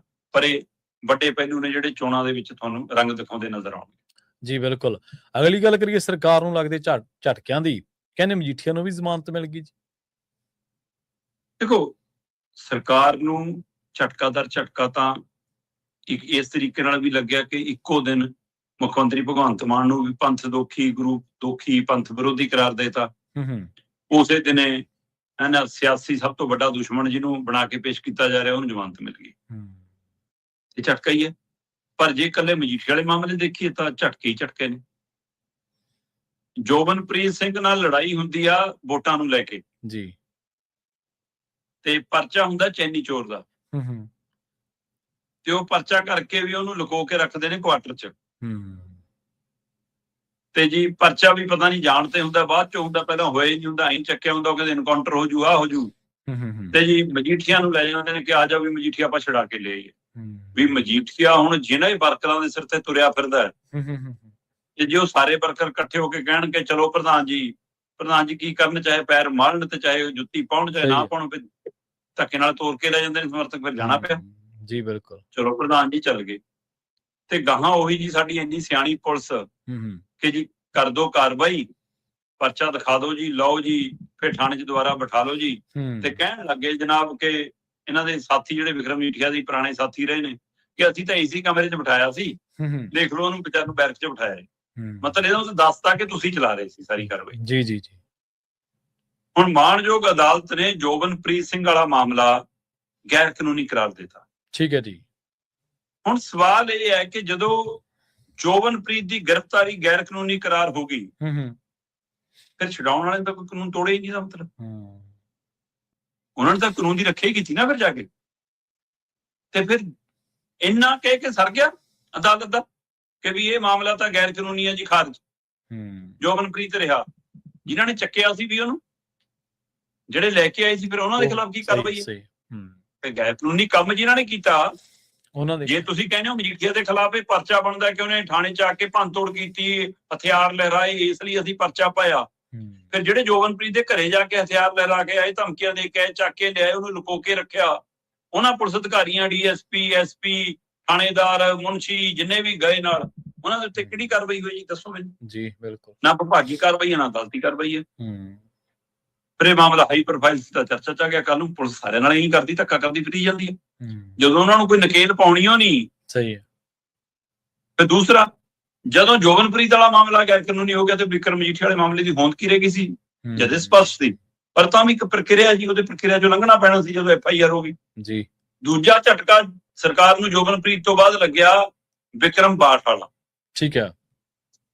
ਜਿਹੜੇ ਵਿਕਰਮਜੀਤ ਮਜੀਠੀਆ ਵਾਲੇ ਮਾਮਲੇ 'ਚ 50 ਬੰਦਿਆਂ ਦੇ ਪਰਚਾ ਦਰਜ ਕੀਤਾ, ਉਹਨਾਂ ਦੇ ਇੱਕ ਅੰਮ੍ਰਿਤਸਰ ਦਾ ਵਕੀਲ ਵੀ ਸੀ। ਹੁਣ ਬੰਦਾ ਵਕੀਲ ਨਾਲ ਲੈ ਕੇ ਜਾਂਦਾ ਜੀ, ਇਹ ਕਹਿੰਦੇ ਵਕੀਲ ਦਾ ਨਾਮ ਹੀ ਠੋਕ ਦੋ FIR 'ਚ, ਤੇ ਸਾਰੇ ਵਕੀਲ ਅੰਮ੍ਰਿਤਸਰ ਦੇ ਇਕੱਠੇ ਹੋ ਕਹਿੰਦੇ ਜੇ ਤਾਂ ਅੰਮ੍ਰਿਤਸਰ ਦੇ ਫਿਰ ਕੱਲ ਪੂਰੇ ਪੰਜਾਬ ਦੇ ਹੋਵਾਂਗੇ, ਦੇਸ਼ 'ਚ ਹੋਵਾਂਗੇ। ਕਾਲੇ ਕੋਟ ਵਾਲਿਆਂ ਦੀ ਇਹ ਏਕਾ ਬਹੁਤ ਹੈ ਜੀ। ਸਹੀ ਹੈ, ਠੀਕ ਹੋਵੇ ਗਲਤ ਹੋਵੇ ਇਕੱਠੇ ਹੋ ਜਾਂਦੇ ਨੇ। ਅਗਲੇ ਇਕੱਠੇ ਹੋ ਗਏ ਤੇ ਨਾ ਬਾਹਰ ਕਢਾਉਣਾ ਪੈ ਗਿਆ। ਹੁਣ ਇਹ ਝਟਕਾ ਨਹੀਂ ਸਰਕਾਰ ਨੂੰ ਤਾਂ ਹੋਰ ਕੀ ਹੈ ਵੀ ਇਹਦਾ ਮਤਲਬ ਜੇ FIR ਤੁਸੀਂ ਨਾ ਕੱਢਣ ਲੱਗ ਪਏ, ਇਹਦਾ ਮਤਲਬ ਤੁਹਾਡੀ FIR ਦੇ ਵਿੱਚ ਸ਼ੰਕੇ ਸ਼ੋਭੇ ਤਾਂ ਵੱਧ ਗਏ ਜੀ। ਸਹੀ, ਇਹਦਾ ਮਤਲਬ ਤੁਸੀਂ ਸਹੀ ਕਾਨੂੰਨੀ ਤਰੀਕੇ ਨਾਲ ਕੀਤੀ ਹੋਣੀ। ਤੇ ਫਿਰ ਜੋਗਨਪ੍ਰੀਤ ਵਾਲੇ ਮਾਮਲੇ ਦੇ ਆਧਾਰ ਦੇ ਉੱਤੇ ਵਿਕਰਮ ਜੀਠੇ ਦੇ ਵਕੀਲਾਂ ਨੇ ਪੈਰਵੀ ਕਰ ਲਈ ਤੇ ਇਹਨਾਂ ਨੇ ਜਿਹੜੇ ਦੋਸ਼ ਲਾਏ ਸੀ FIR 'ਚ ਕਿ ਹਥਿਆਰ ਲਹਿਰਾਏ ਨੇ ਜੀ, ਤੇ ਜੀ ਕਾਗਜ਼ ਪੱਤਰ ਫਾੜੇ ਨੇ, ਰਿਕਾਰਡ ਫਾਈਲਾਂ ਫਾੜੀਆਂ ਨੇ, FIR ਦੀਆਂ ਫਾਈਲਾਂ ਫਾੜੀਆਂ ਨੇ। ਉਹ ਮਾਨਯੋਗ ਅਦਾਲਤ ਕਹਿੰਦੀ ਵੀ ਲਿਆਓ ਵੀ ਵੀਡੀਓ ਦਿਖਾ ਦਿਓ, ਕੈਮਰੇ ਲੱਗੇ ਨੇ ਤੁਹਾਡੇ ਸਾਰੇ ਕਿਤੇ। ਮਤਲਬ ਅੱਜ ਦੇ ਯੁੱਗ ਦੇ ਵਿੱਚ ਇਹ ਉਸ ਸਮੇਂ ਦਾ ਦੌਰ ਹੋਵੇ ਕਿ ਜਦੋਂ 5 ਪੁਲਿਸ ਵਾਲਿਆਂ ਨੇ ਸਿਰਫ ਗਵਾਹੀ ਦੇਣੀ ਸੀ, ਵੀਡੀਓ ਕੋਈ ਨਹੀਂ, ਫਿਰ ਤਾਂ ਚਾਹੇ ਆਪ ਫਾੜ ਕੇ ਲਿਆ ਕੇ ਫਾਈਲਾਂ ਦਿਖਾ ਦਿਓ। ਸਹੀ ਹੈ, ਬਿਲਕੁਲ। ਹੁਣ ਜਦੋਂ ਸਾਰਾ ਕੁਝ ਵੀਡੀਓਗ੍ਰਾਫੀ ਹੈ, ਵਿਕਰਮ ਜੀਠੀ ਹੋਣੀ ਲਾਈਵ ਚਲਾ ਰਹੇ ਨੇ, ਉਹ 'ਚ ਕਿਤੇ ਕਿਸੇ ਕਾਗਜ਼ ਨੂੰ ਹੱਥ ਲਾਉਂਦੇ ਨਹੀਂ ਦਿਖਦਾ ਕੋਈ। ਉੱਥੇ ਫਿਰ ਇਹ ਗੱਲ ਕਿੱਥੇ ਕੱਢੂਗੀ? ਨਾ ਪਿਛਲੀ ਸੁਣਵਾਈ ਦੇ ਉੱਤੇ ਕੋਈ ਸਬੂਤ ਦੇ ਸਕੇ ਜੀ, ਨਾ ਕੱਲ ਕੋਈ ਸਬੂਤ ਦੇ ਸਕੇ ਵੀਡੀਓਗ੍ਰਾਫੀ, ਅਗਲੇ ਨੇ ਜ਼ਮਾਨਤ ਦੇ ਦਿੱਤੀ ਜੀ। ਬਿਲਕੁਲ। ਕਿ ਹੁਣ ਵਿਕਰਮ ਜੀਠੀਆ ਨੂੰ ਬੋਲਣ ਦਾ ਮੌਕਾ ਮਿਲੂਗਾ। ਹੁਣ ਵੀਡੀਓ ਤੋਂ ਲੈ ਕੇ ਆਪਣੇ ਵਾਲੇ ਮਾਮਲੇ ਤੱਕ ਫਿਰ ਖੁੱਲ ਕੇ ਬੋਲੂਗਾ। ਅੱਜ ਫਿਰ ਦੇਖਿਓ ਨਵੇਂ ਰੰਗ ਚੜ੍ਹਦੇ। ਜੀ ਬਿਲਕੁਲ। ਤੇ ਅਗਲੀ ਗੱਲ ਕਰੀਏ ਸ਼ਰਮਾ ਜੀ, SIR ਦੀ ਕਹਿੰਦੇ ਵੋਟਾਂ ਕੱਟਣ ਤੋਂ ਬਚਾਉਣ ਦੇ ਲਈ ਹੁਣ 11 ਦਸਤਾਵੇਜ਼ ਨੇ ਜਿਹੜੇ ਉਹ ਤਿਆਰ ਕਰਨੇ ਪੈਣਗੇ ਜੀ। ਪ੍ਰਵੀਨ ਜੀ, ਆਪਾਂ ਪਹਿਲਾਂ ਤੋਂ ਹੀ SIR ਦੇ ਬਾਰੇ ਲਗਾਤਾਰ ਗੱਲ ਕਰਦੇ ਆਏ ਹਾਂ ਕਿ ਇਹ ਬੜਾ ਚਿੰਤਾਜਨਕ ਪਹਿਲੂ ਹੈ, ਖਾਸ ਕਰਕੇ ਦੇਸ਼ ਭਰ 'ਚ ਇਹੋ ਜਿਹਾ ਢੰਗ ਤਰੀਕਾ ਹੋਇਆ ਜੀ। SIR ਦੇ ਮਾਮਲਿਆਂ ਨੂੰ ਨਜਿੱਠਦਿਆਂ, ਜਿਵੇਂ ਕਿਹਾ ਕਿ ਆਧਾਰ ਕਾਰਡ ਹੈ ਨਾ, ਵੋਟਰ ਕਾਰਡ ਜਾਂ ਫਿਰ ਤੁਹਾਡਾ ਰਾਸ਼ਨ ਕਾਰਡ ਇਹ ਮਾਨਤਾ ਪ੍ਰਾਪਤ ਨਹੀਂ। ਉਹਨੇ ਫਿਕਰ ਵਧਾਤਾ ਕਿ ਆਪਣੇ ਆਮ ਪਰਿਵਾਰਾਂ 'ਚ ਇਹ ਚੀਜ਼ਾਂ ਹੁੰਦੀਆਂ ਨੇ, ਕਿ ਤੋਂ ਬਿਨਾਂ ਹੋਰ ਕੀ ਹੋਊਗਾ, ਫਿਰ ਕਿੱਥੋਂ ਲਿਆਈਏ, ਕੀ ਕਰੀਏ, ਕਿਵੇਂ ਕਰੀਏ। ਲੰਘੇ ਕੱਲ ਤੋਂ ਇੱਕ ਤਰ੍ਹਾਂ ਨਾਲ SIR ਦਾ ਅਗਲਾ ਪੜਾਅ ਪੰਜਾਬ 'ਚ ਸ਼ੁਰੂ ਹੋ ਗਿਆ ਜੀ। 15 ਜੂਨ ਤੋਂ ਲੈ ਕੇ 24 ਜੂਨ ਤੱਕ BLO ਦੀ ਟ੍ਰੇਨਿੰਗ ਚੱਲਣੀ ਹੈ ਕਿ ਉਹਨਾਂ ਨੇ ਕਿਵੇਂ ਘਰੋਂ ਕਰੀ ਜਾਣਾ ਹੈ, ਕਿਹੜੇ ਫਾਰਮ ਲੈ ਕੇ ਜਾਣੇ ਨੇ, ਕਿਵੇਂ ਭਰਨੇ ਨੇ, ਆਨਲਾਈਨ ਕੀ ਅਪਡੇਟ ਕਰਨਾ, ਉਹਨਾਂ ਦੀ ਪੂਰੀ ਟ੍ਰੇਨਿੰਗ ਹੈ। 25 ਜੂਨ ਤੋਂ BLO ਨੇ ਘਰੇ ਆਉਣਾ ਹੈ। 25 ਜੂਨ ਤੋਂ ਲੈ ਕੇ 24 ਜੁਲਾਈ ਤੱਕ, 1 ਮਹੀਨੇ ਦੀ ਪ੍ਰਕਿਰਿਆ ਹੈ। ਜਦੋਂ BLO ਨੇ ਆ ਕੇ, ਬੇਸ਼ੱਕ 2003 ਦੀ ਸੂਚੀ ਦੇ ਨਾਲ ਪਹਿਲਾ ਗੇੜ ਮਿਲਾਨ ਵਾਲਾ ਸੀ, ਉਹ 85% 86% ਕੰਮ ਮੁਕੰਮਲ ਹੋ ਗਿਆ। ਬਾਕੀ ਜਿੰਨਾ ਰਹਿੰਦਾ ਉਹ ਆਉਂਦੇ ਦਿਨਾਂ 'ਚ ਮੁਕੰਮਲ ਹੋ ਜਾਏਗਾ। ਉਹ ਤੋਂ ਬਾਅਦ ਜਿੰਨੇ ਦੀ ਨਵੀਆਂ ਬਣੀਆਂ ਜਾਂ ਉਹਦੇ ਬਾਅਦ ਚੋਂ ਜੰਮੇ ਪੜੇ, ਉਹਨਾਂ ਲਈ ਆਪਾਂ ਗੱਲ ਕਰਦੇ ਹਾਂ ਕਿ ਪਿਛਲੀ ਵੋਟ ਕੱਟਣ ਦਾ ਆਧਾਰ ਕੀ ਹੈ, ਕਿੱਥੋਂ ਬਦਲ ਕੇ ਲੈ ਆਓ, ਕੁੜੀ ਵਿਆਹ ਕੇ ਆਈ ਆ ਤਾਂ ਪੁਰਾਣੀ ਵੋਟ ਕੀ ਆ, ਮਾਂ ਪਿਓ ਦੀ ਵੋਟ, ਇਹ ਸਾਰਾ ਕੁਝ ਕਾਫੀ ਰਿਕਾਰਡ ਹੈ। ਪਰ ਜਿਹੜਾ ਸਮੁੱਚੀ ਵੋਟ ਦੀ ਪ੍ਰਕਿਰਿਆ ਦੇ ਵਿੱਚ ਤੁਸੀਂ ਸਾਬਤ ਕਰਨਾ, 3 ਵਾਰ BLO ਤੁਹਾਡੇ ਘਰੇ ਆਏਗਾ। ਠੀਕ ਹੈ ਜੀ। 25 ਜੂਨ ਤੋਂ ਲੈ ਕੇ 24 ਜੁਲਾਈ ਦੇ ਦਰਮਿਆਨ BLO ਨੇ 3 ਵਾਰ ਤੁਹਾਡੇ ਘਰੇ ਆਉਣਾ। ਪਹਿਲੀ ਵਾਰ ਤੁਸੀਂ ਨਹੀਂ ਮਿਲੇ ਤਾਂ ਦੂਜੀ ਵਾਰ ਆਏਗਾ, ਦੂਜੀ ਵਾਰ ਵੀ ਨਹੀਂ ਮਿਲੇ ਤਾਂ ਤੀਜੀ ਵਾਰ ਆਏਗਾ, ਤੇ ਤੀਜੀ ਵਾਰ ਵੀ ਜੇ ਨਹੀਂ ਮਿਲਦੇ ਤਾਂ ਦੋ ਫਾਰਮ ਤੁਹਾਡੇ ਦਰਵਾਜ਼ੇ ਦੇ ਉੱਪਰ ਚੇਪ ਜਾਏਗਾ, ਜਿੰਦੇ 'ਚ ਫਸਾ ਜਾਏਗਾ, ਥੱਲੇੋਂ ਸੁੱਟ ਜਾਏਗਾ। ਤੇ ਜੇ ਤੁਸੀਂ ਉਸ ਨੂੰ ਦੁਬਾਰਾ ਜਾ ਕੇ BLO ਨਾਲ ਸੰਪਰਕ ਨਹੀਂ ਕਰਦੇ, ਉੱਥੇ ਉਹਦਾ ਫੋਨ ਨੰਬਰ ਸਾਰਾ ਕੁਝ ਹੋਏਗਾ, ਤੇ ਇਹਦਾ ਮਤਲਬ ਤੁਹਾਡੀ ਵੋਟ ਗਈ। 3 ਵਾਰ ਨਾ ਮਿਲਣਾ ਵੀ ਤੇ ਫਾਰਮ ਉਪਲਬਧ ਨਾ ਕਰਾਉਣਾ ਵੀ, ਫਿਰ ਤੁਹਾਡੀ ਵੋਟ ਤਾਂ ਗਈ। ਪਰ ਜੇ ਤੁਹਾਡੀ 2003 ਵਾਲੀ 'ਚ ਵੀ ਹੈਗੀ ਆ ਜਾਂ ਬਾਅਦ ਚੋਂ ਨਵੀਂ ਬਣੀ ਹੈ, ਉਹਦੇ ਹਵਾਲੇ ਨਾਲ BLO ਨੇ ਕੋਈ ਦਰੁਸਤ ਕਰਨਾ, ਤੁਹਾਡੀ ਜਨਮ ਤਰੀਕ ਗਲਤ ਹੈ, ਤੁਹਾਡਾ ਨਾਮ ਗਲਤ ਹੈ ਨਾ, ਜਾਂ ਤੁਹਾਡਾ ਮਤਲਬ ਕਿ ਅਤਾ ਪਤਾ ਗਲਤ ਹੈ, ਮਾਪਿਆਂ ਦਾ ਕੁਝ ਗਲਤੀ ਹੈ, ਕੋਈ ਗੋਤ ਦਾ ਕੋਈ ਹੈ ਨਾ ਸਰਨੇਮ ਦਾ ਕੋਈ ਗੜਬੜ ਹੈ, ਬਲੌਕ ਦਾ ਕੋਈ ਪਹਿਲੂ, ਜਿਹੜਾ ਵੀ ਕੋਈ ਵੋਟਰ ਸੂਚੀ ਦੇ ਹਵਾਲੇ ਨਾਲ ਤੁਹਾਨੂੰ ਲੱਗਦਾ ਕਿ ਦਰੁਸਤ ਹੋਣ ਵਾਲਾ ਹੈ, ਜਾਂ BLO ਨੂੰ ਕੋਈ ਸ਼ੰਕੇ ਸ਼ੋਭੇ ਨੇ ਤੁਹਾਡੀ ਵੋਟ ਤੇ, ਉਹਨੇ ਕੁਛ ਉਹ ਕਰਨਾ, ਤਾਂ 11 ਦੇ ਕਰੀਬ ਦਸਤਾਵੇਜ਼ ਨੇ ਜਿਹੜੇ ਤੁਹਾਨੂੰ ਦਿਖਾਉਣ ਲਈ ਮੰਗੇ ਜਾ ਸਕਦੇ ਨੇ, ਜਾਂ ਉਹਨਾਂ 'ਚ ਤੁਹਾਡੇ ਕੋਲ ਹੋਣੇ ਚਾਹੀਦੇ ਨੇ। ਅਜੇ ਤੱਕ ਇਹ ਜਾਣਕਾਰੀ ਸਾਹਮਣੇ ਨਹੀਂ ਆਈ ਕਿ ਉਹ 11 ਹੀ ਚਾਹੀਦੇ ਨੇ, ਜਦੋਂ ਕਿ 11 ਤਾਂ ਸਾਰਿਆਂ ਕੋਲ ਹੋ ਨਹੀਂ ਸਕਦੇ। ਤਾਂ ਨੇਚਰਲੀ ਇਹ 'ਚ ਆਪਸ਼ਨ ਹੋਏਗੀ, 3 ਦਿਖਾ ਦਿਓ, 5 ਦਿਖਾ ਦਿਓ, 2 ਦਿਖਾ ਦਿਓ, 1 ਦਿਖਾ ਦਿਓ, ਕੋਈ ਇਹੋ ਜਿਹਾ ਹੋ ਸਕਦਾ। ਉਹ ਜਿਹੜੇ 11 ਨੇ, ਉਹਨਾਂ ਦੇ ਵਿੱਚੋਂ ਮੈਂ ਦੇਖ ਰਿਹਾ ਸੀਗਾ ਕਿ ਅਹਿਮ ਤੌਰ ਦੇ ਉੱਤੇ ਤਾਂ ਪਹਿਚਾਣ ਪੱਤਰ ਦੇ ਤੌਰ ਤੇ ਅਜੇ ਵੀ ਆਪਣੇ Aadhaar card, PAN card, voter card, ration card, ਇਹ ਕਾਫੀ ਚੱਲਦਾ ਜੀ। ਪਰ ਇਹਦੇ ਵਿੱਚ ਪਹਿਚਾਣ ਪੱਤਰ ਸ਼ਬਦ ਵਰਤਿਆ, ਉਹ ਤੋਂ ਬਿਨਾਂ ਨਹੀਂ ਹੋਰ ਕੋਈ ਸ਼ਬਦ ਵਰਤਿਆ। ਹੁਣ ਉਹ ਕਿਹਨੂੰ ਮਾਨਤਾ ਦੇਣਗੇ? ਇਹ BLO ਤੇ ਨਿਰਭਰ ਹੈ ਜਾਂ BLO ਨੂੰ ਕੋਈ ਵੱਖਰੀ ਸੂਚੀ ਆਊਗੀ? ਸਹੀ ਹੈ। ਪਰ ਅਹਿਮ ਤੌਰ ਤੇ ਦਸਤਾਵੇਜ਼ਾਂ ਦੇ ਵਿੱਚ ਹੈਗਾ ਜੀ ਕਿ ਜੇ ਤੁਸੀਂ ਸਰਕਾਰੀ ਮੁਲਾਜ਼ਮ ਹੋ ਤਾਂ ਸਰਕਾਰੀ ਆਈ ਕਾਰਡ ਜਾਰੀ ਹੁੰਦਾ। ਜੇ ਤੁਸੀਂ ਸਰਕਾਰੀ ਕਿਸੇ ਨੌਕਰੀ ਤੋਂ ਰਿਟਾਇਰ ਹੋ ਤਾਂ ਪੈਨਸ਼ਨ ਧਾਰਕ ਕਾਰਡ ਜਾਰੀ ਹੁੰਦਾ। ਸੋ ਉਹ ਦਿਖਾਏ ਜਾ ਸਕਦੇ ਨੇ ਜੀ। ਫਿਰ ਇਸੇ ਤਰ੍ਹਾਂ ਕਹਿੰਦੇ ਜੀ ਬੈਂਕ ਤੇ ਡਾਕਖਾਨੇ ਦੇ ਵਿੱਚ ਜੇ ਤੁਹਾਡੇ ਖਾਤੇ ਨੇ ਤਾਂ ਉਹ ਕਾਪੀ ਜਿਹਦੇ ਉੱਤੇ ਤੁਹਾਡਾ ਅਤਾ ਪਤਾ, ਨਾਮ ਪਤਾ, ਫੋਟੋ ਤੇ ਬੈਂਕ ਦੀ ਮੋਹਰ ਤੇ ਮੈਨੇਜਰ ਦੇ ਸਾਈਨ ਹੋਣ ਜੀ, ਇਸੇ ਤਰ੍ਹਾਂ ਡਾਕਖਾਨਾ ਅਧਿਕਾਰ ਸਰਕਾਰੀ ਮੋਹਰ ਤੇ ਦਸਤਖਤ ਹੋਣ, ਫਿਰ ਉਹਨੂੰ ਆਧਾਰ ਬਣਾਇਓ ਜੇ ਉਹਦੇ ਵਿੱਚੋਂ ਕੋਈ ਜਾਣਕਾਰੀ ਮਿਲਦੀ ਹੈ ਨਾ ਜੀ, ਫਿਰ LIC ਦੀ ਜਿਹੜੀ ਓਰੀਜਨਲ ਕਾਪੀ ਤੁਹਾਨੂੰ ਜਾਰੀ ਹੁੰਦੀ ਹੈ, ਉਹਦੇ ਪਰ ਵੀ ਮੋਹਰ ਹੁੰਦੀ ਹੈ, ਦਸਤਖਤ ਹੁੰਦੇ ਆ, ਸਾਰਾ ਕੁਝ ਓਰੀਜਨਲ, ਫੋਟੋ ਕਾਪੀ ਨਹੀਂ, ਉਹਨੂੰ ਵੀ ਫਿਰ ਕੋਈ ਪਹਿਚਾਣ ਪੱਤਰ ਨੂੰ, ਪਹਿਚਾਣ ਪੱਤਰ ਇੱਥੇ ਕਿਹੜਾ ਲੈਣਗੇ ਇਹ BLO ਤੇ ਦੱਸਣ ਦੇ ਅਨੁਸਾਰ ਹੋਏਗਾ। ਜੀ, ਜੀ, ਜਨਮ ਸਰਟੀਫਿਕੇਟ ਤੁਹਾਡਾ, ਬਰਥ ਸਰਟੀਫਿਕੇਟ, ਹੁਣ ਉਹਦੇ ਵਿੱਚ ਜੇ ਨਾਮ ਨਹੀਂ ਹੈ ਫਿਰ ਉਹਨੂੰ ਮਾਨਤਾ ਦੇਣਗੇ, ਮੁੰਡਾ ਕੁੜੀ ਉਹ ਲਿਖਿਆ ਫਿਰ ਕੀ ਕਰਨਾ, ਪਾਸਪੋਰਟ ਬੜਾ ਅਹਿਮ ਹੈ। ਫਿਰ ਇੱਥੇ ਲਿਖਿਆ ਜੀ ਵਿਦਿਅਕ ਪ੍ਰਮਾਣ ਪੱਤਰ ਜੀ, ਇਹਦਾ ਮਤਲਬ ਕੱਲਾ 10ਵੀਂ ਦਾ ਸਰਟੀਫਿਕੇਟ ਨਹੀਂ, ਜੇ 10ਵੀਂ ਦੀ ਬਜਾਏ 12ਵੀਂ ਹੈਗਾ, ਨਹੀਂ ਤਾਂ ਆਪਣੇ ਆਮ 10ਵੀਂ ਵਾਲਾ ਚੱਲਦਾ ਨਾ, 10ਵੀਂ ਵਾਲਾ ਦਿਖਾਓ ਜੀ, ਕਈ ਵਾਰ ਇਹ ਵੀ ਹੁੰਦੀ ਹੈ, ਇੱਥੇ ਵਿਦਿਅਕ ਪ੍ਰਮਾਣ ਪੱਤਰ ਲਿਖਿਆ, ਮੈਟ੍ਰਿਕ ਪ੍ਰਮਾਣ ਪੱਤਰ ਨਹੀਂ ਲਿਖਿਆ ਜੀ। ਸੋ ਇਸ ਲਈ ਇਹਦਾ ਮਤਲਬ ਇਹਦੇ ਵਿੱਚ 10ਵੀਂ 12ਵੀਂ ਗ੍ਰੈਜੂਏਸ਼ਨ ਮਾਸਟਰ ਜਿਹਦੇ ਵਿੱਚ ਤੁਹਾਡੀ ਉਹ ਤਰੀਕ, ਨਾਂ, ਪਤਾ, ਮਾਤਾ ਪਿਤਾ ਦਾ ਜੋ ਤੁਸੀਂ ਦਰੁਸਤ ਕਰਾਉਣਾ ਚਾਹੁੰਦੇ ਜੇ ਉਹਦੇ ਵਿੱਚ ਉਹ ਦਰਜ ਹੈ ਤਾਂ ਉਹਨੂੰ ਮਾਨਤਾ ਹੈਗੀ ਆ। OBC SC ST ਜਾਤੀ ਸਰਟੀਫਿਕੇਟ ਇਹ ਵੀ ਮਤਲਬ ਕਿ ਇਹਦਾ ਹਿੱਸਾ ਬਣ ਸਕਦਾ ਨਹੀਂ। 11 ਦੇ ਕਰੀਬ ਦਸਤਾਵੇਜ਼ ਨਹੀਂ ਹੋ ਸਕਦੇ, ਇਹਨਾਂ ਚੋਂ ਕੋਈ 3 ਜਾਂ ਕੋਈ 2 ਜਾਂ ਹੋ ਸਕਦਾ 1 ਜਾਂ ਆਉਂਦੇ ਸਮੇਂ ਸਪਸ਼ਟ ਹੋਏਗਾ, ਪਰ ਇਹ ਸਪਸ਼ਟ ਹੋ ਗਿਆ ਕਿ ਇਹ 11 ਦਸਤਾਵੇਜ਼ ਨੇ ਜਿਹਦੇ ਆਧਾਰ ਤੇ ਤੁਸੀਂ ਆਪਣੀ ਵੋਟ ਬਚਾ ਸਕਦੇ ਹੋ। ਜੀ ਜੀ ਬਿਲਕੁਲ। ਤੇ ਜਾਂਦਿਆਂ ਦੀ ਗੱਲ ਕਰੀਏ ਸ਼ਰਮਾ ਜੀ, ਕਹਿੰਦੇ ਗੱਲਾਂ ਸਭਿਅਤਾ ਦੇ ਖਾਤਮੇ ਦੀਆਂ ਕੀਤੀਆਂ ਤੇ ਦੇ ਕੇ ਛੁੱਟੇ 28 ਲੱਖ ਕਰੋੜ ਜੀ। ਪ੍ਰਵੀਨ ਜੀ ਇਹ ਬੜਾ ਮਤਲਬ ਕਿ ਇੱਕ ਨਵਾਂ ਪਹਿਲੂ ਉੱਪਰ ਗਿਆ ਹੈ। ਇਹ ਜੰਗ ਜਿਹੜੀ ਹੁਣ ਨਿਬੜ ਗਈ ਇੱਕ ਤਰ੍ਹਾਂ ਨਾਲ ਆਪਾਂ ਕਹੀਏ, ਜੇ ਖੁਦ ਟਰੰਪ ਦੀ ਮੰਨੀਏ, ਫਰਾਂਸ ਹੋ ਗਏ G7 ਦੀ ਬੈਠਕ ਦੇ ਵਿੱਚ ਉੱਥੇ ਪਹੁੰਚਦੇ ਉਹਨਾਂ ਨੇ ਕਿਹਾ ਵੀ ਕਿ ਸਾਈਨ ਵੀ ਹੋ ਗਏ। ਹੁਣ ਉਹ ਸਾਈਨ ਬਾਅਦ ਚ ਪਤਾ ਲੱਗਾ ਕਿ ਬਿਲਕੁਲ ਉਹ ਡਿਜੀਟਲ ਸਾਈਨ ਹੋ ਗਏ ਨੇ ਤੇ ਕਾਗਜ਼ੀ ਪੱਤਰੀ ਕਾਰਵਾਈ 19 ਤਰੀਕ ਨੂੰ ਹੋਣੀ ਹੈ, ਹਨਾ, ਦੋਵਾਂ ਧਿਰਾਂ ਦੇ ਵਿਚਾਲੇ। ਪਰ 107 ਦਿਨ ਦਾ ਇਹ ਜੰਗ ਚੱਲਿਆ ਜੀ। 107 ਦਿਨਾਂ ਦੀ ਜੰਗ ਦੇ ਵਿੱਚ ਅਮਰੀਕਾ ਹੁਣ 28 ਲੱਖ ਕਰੋੜ ਰੁਪਈਆ ਦੇ ਕੇ ਆਪਣੀ ਜਾਨ ਛੁਡਾ ਰਿਹਾ ਜੀ। ਅਮਰੀਕਾ ਦੇ ਰਾਸ਼ਟਰਪਤੀ ਡੋਨਾਲਡ ਟਰੰਪ 28 ਲੱਖ ਕਰੋੜ ਰੁਪਈਆ ਇਰਾਨ ਨੂੰ ਦੇਣਗੇ, ਕਹੀ ਜਾਂਦੇ ਆ ਮੈਂ ਇਕੱਲਾ ਥੋੜਾ ਦਊਂਗਾ, ਕਹਿੰਦਾ ਖਾੜੀ ਦੇਸ਼ਾਂ ਨੂੰ ਵੀ ਨਾਲ ਦੇਣਾ ਪਊਗਾ।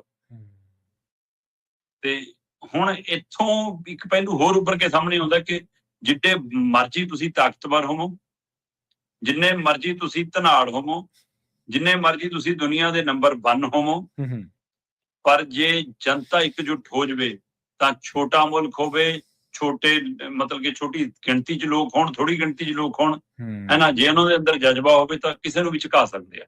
ਈਰਾਨ ਨੇ ਉਹ ਕਰਕੇ ਦਿਖਾਇਆ। ਮੈਂ ਸ਼ਰਤਾਂ ਪੜ੍ਹ ਰਿਹਾ ਸੀ ਜੀ, ਲਗਭਗ 99% ਸ਼ਰਤਾਂ ਉਹ ਨੇ ਜਿਹੜੀਆਂ ਈਰਾਨ ਦੀ ਇੱਛਾ ਅਨੁਸਾਰ ਨੇ। ਠੀਕ ਹੈ ਜੀ। ਬੇਸ਼ੱਕ ਈਰਾਨ ਦੇ ਮੀਡੀਆ ਨੇ ਜਾਰੀ ਕੀਤੀਆਂ, 14 ਦੇ ਕਰੀਬ ਇਹ ਪੁਆਇੰਟ ਨੇ, ਨੁਕਤੇ ਨੇ, ਪਰ ਇਹਦਾ ਇਸ ਵਾਰ ਟਰੰਪ ਪਾਰਟੀ ਨੇ ਖੰਡਨ ਨਹੀਂ ਕੀਤਾ ਜੀ। ਇਹਦੇ ਵਿੱਚ ਪਹਿਲਾ ਹੈ ਜੀ, ਈਰਾਨ, ਲੈਬਨਾਨ ਤੇ ਬਾਕੀ ਸਾਰੇ ਮੋਰਚਿਆਂ ਤੇ ਯੁੱਧ ਤੁਰੰਤ ਬੰਦ ਹੋਵੇਗਾ। ਠੀਕ ਹੈ ਜੀ। ਅਮਰੀਕਾ ਤੇ ਇਜ਼ਰਾਈਲ ਫੇਰ ਕੋਈ ਨਵਾਂ ਯੁੱਧ ਸ਼ੁਰੂ ਨਹੀਂ ਕਰਨਗੇ, ਗਰੰਟੀ ਹੈ। ਅਮਰੀਕਾ ਇਜ਼ਰਾਈਲ ਦੇ ਵੱਲੋਂ ਵੀ ਸੁਰੱਖਿਆ ਦੀ ਗਰੰਟੀ ਦੇਵੇਗਾ। ਉਹ ਵਿਚਲੀ ਜਾਂਦਾ, ਉਹ ਕਹਿੰਦਾ ਅਸੀਂ ਅਮਰੀਕਾ ਦੇ ਕੀ ਲੱਗਦੇ ਆ ਜਾਂ ਅਮਰੀਕਾ ਸਾਡਾ ਕੀ ਲੱਗਦਾ ਹੈ ਨਾ, ਤੇ ਅਸੀਂ ਨਹੀਂ ਮੰਨਦੇ। ਹੁਣ ਨੇਤਨਯਾਹੂ ਵਿਗੜਿਆ ਫਿਰਦਾ ਜੇ। ਹੌਰਮੁਜ਼ ਤੋਂ ਅਮਰੀਕੀ ਨੌ ਸੈਨਿਕ ਨਾਕੇਬੰਦੀ ਹਟਾਈ ਜਾਏਗੀ ਜੀ। ਈਰਾਨੀ ਜਹਾਜ਼ਾਂ ਤੇ ਸਮੁੰਦਰੀ ਵਪਾਰ ਤੇ ਲੱਗੀਆਂ ਪਾਬੰਦੀਆਂ ਖਤਮ ਕੀਤੀਆਂ ਜਾਣਗੀਆਂ। 30 ਦਿਨਾਂ ਦੇ ਅੰਦਰ ਅੰਦਰ ਸਮੁੰਦਰੀ ਵਪਾਰ ਨੂੰ ਪਹਿਲਾਂ ਦੀ ਤਰ੍ਹਾਂ ਬਹਾਲ ਕੀਤਾ ਜਾਵੇਗਾ। ਹੌਰਮੁਜ਼ ਸਟ੍ਰੇਟ ਦੁਬਾਰਾ ਖੋਲਿਆ ਜਾਵੇਗਾ। ਈਰਾਨ ਦੇ ਅਰਬਾਂ ਡਾਲਰਾਂ ਦੇ ਫਰੀਜ਼ ਫੰਡ ਜਾਰੀ ਕੀਤੇ ਜਾਣਗੇ। ਠੀਕ ਹੈ ਜੀ। ਜਿਹੜੇ ਰੋਕੇ ਹੋਏ ਫੰਡ ਨੇ ਉਹ ਸਾਰੇ ਜਾਰੀ ਹੋਣਗੇ। ਸ਼ੁਰੂਆਤੀ ਗੇੜ ਦੇ ਵਿੱਚ ਫਰੀਜ਼ ਫੰਡ ਦਾ ਅੱਧਾ ਹਿੱਸਾ ਜਾਰੀ, ਮਤਲਬ ਜਾਣ ਤੋਂ ਪਹਿਲਾਂ ਅੱਧੇ ਪੈਸੇ ਦੇ ਕੇ ਜਾਣੇ ਆ। ਈਰਾਨ ਤੇ ਲੱਗੀਆਂ ਰੋਕਾਂ ਨੂੰ ਹਟਾਉਣ ਦੀ ਪ੍ਰਕਿਰਿਆ ਸ਼ੁਰੂ।